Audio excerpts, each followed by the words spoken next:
Just wanted to give you guys a quick update and also explain how two non-relative minor children came to be in our care. It is now Tuesday, August 15th. My husband has been in custody of the Department of Corrections in Delaware since Friday at 2 p.m. He's very medically fragile and has a long list of medications. Since Friday, I have been asking to get a list of his medications. Um, he called me Friday night. I was able to talk to him for 60 seconds and asked for a list of his medications and his prescription eyeglasses. As part of the stroke, he has brain damage, which affects his memory deeply. So he couldn't remember what medicines he was on. He is insulin-dependent diabetic, has very, very bad cholesterol, so high that it cannot be measured. He's on multiple medications for that, psoriatic arthritis, blood pressure medications, and others. Anyway, he also has prescription eyeglasses that he requires because as part of the stroke, it destroyed part of the vision in his eye. He lost part of his visual field. And without his special eyeglasses, he will be in extreme headache pain. And I know they're not giving him pain medication. Finally, I've emailed, I've called. I finally got through to a human today who said she's not in the medical office, and Gander Hill, which is the other name for the Howard Young facility, is on lockdown.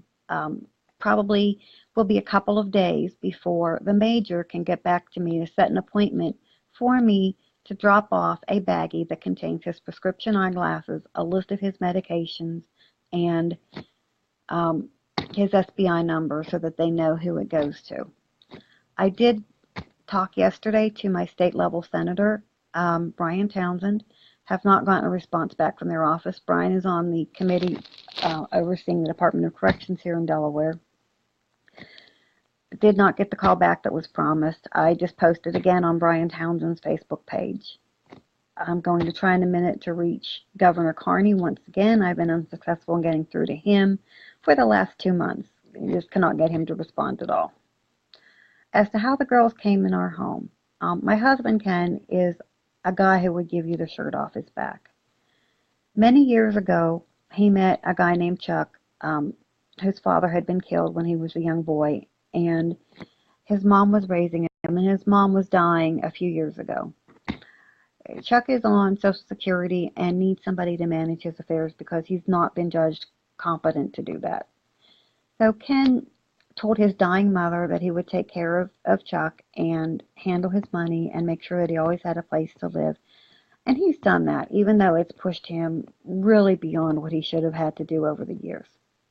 At one point, Chuck had broken up with his girlfriend. They had a daughter and moved into our basement.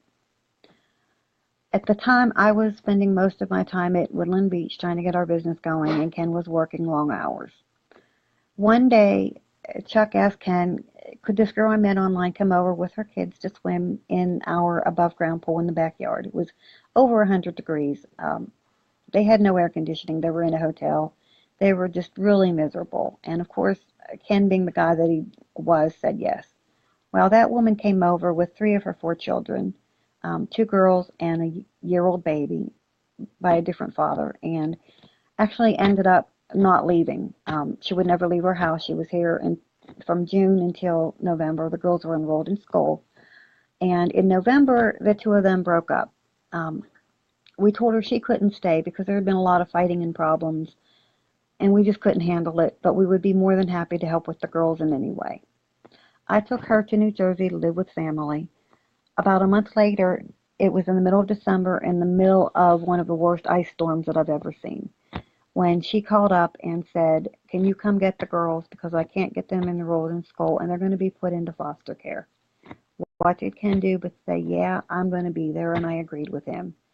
We loved those girls as if they were our own. They were beautiful. They were great kids. So we drive up to New Jersey and we get them.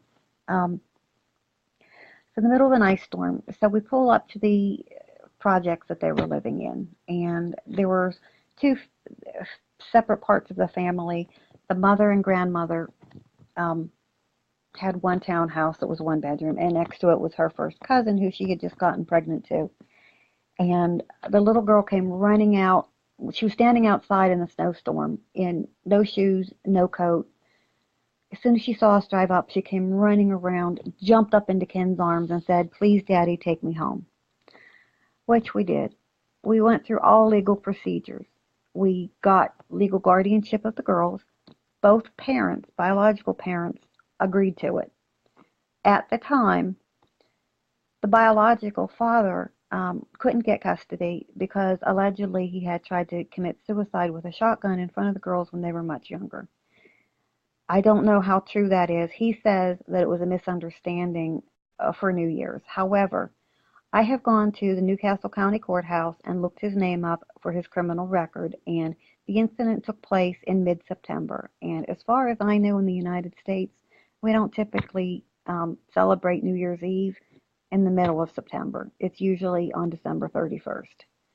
He was still on probation for that act at that time. He had a long history of substance abuse and other violations, including a DUI with the children in the car. So it wasn't very likely that he was going to get custody at any point. I do know there was a PFA because I took the mother to Dover so that she could obtain in writing a copy of the PFA because she had been homeless. She had lost her records along the way. So I gave a copy of that protection from abuse order to Ken's public defender, Ross Blockersy, and said, "This is why the biological father is pushing things." And of course, if you've looked at the police reports and the DFS reports that I put out there overnight, the first set of police reports, these girls by that time had been interviewed 9 or 10 times by various people, and this was a long, grueling CAC interview. They said nothing had ever happened to them. It was only after they had been put back in the custody of that biological father and 3 months had passed, plus they had been locked in a room with the DFS investigator, Jenna Christopherson, for a couple of hours, that they made this nonsensical report that Ken did touch them, but they couldn't remember when, where it happened, how often, or what he did. So I don't believe that second set of reports. I'm going to leave from here. I'm going to post this on YouTube as I am with the others because we're starting to get a lot of people following the story nationally. I was told by my Aunt Clara that I did show up on a television station last night, unidentified, but they showed my picture as being a racist who attacked an Islamic woman. And if you looked at my video from yesterday, you'll see that story behind that. So I'm really glad because I actually am getting now inquiries today from national media outlets, from the networks, and that to me is good. I'm expecting a phone call from the NBC affiliate in New York City, so I'm going to try to get off the phone here and wait for them to call me back and also try to call the governor. So I will keep you updated. Have a good day, and I will talk to all of you soon. Keep Ken in your prayers. If you can possibly write him, just send him a card or a letter, cheer him up. He could really need it. He's not going to be able to get out of jail until we pay all of the prosecution costs, not just court costs. That's going to be many thousands of dollars. So if you go on to Connect Network, there is a part where you can contribute to his probation. I would appreciate anyone contributing to that. I can handle from my Social Security check any commissary, but we need to get him out of jail. I'm begging the governor to please put him on house arrest so he's not killed in DOC custody. They won't give him medical care. They won't even tell me if he's alive at this point. So I need people to just keep letting the world know that Ken is a good guy. He could not have done this. He did not do this, and he was railroaded, and that there are people out there who know him, who love him, who care about him, and are going to make sure that nothing bad happens. Thanks a lot, everybody.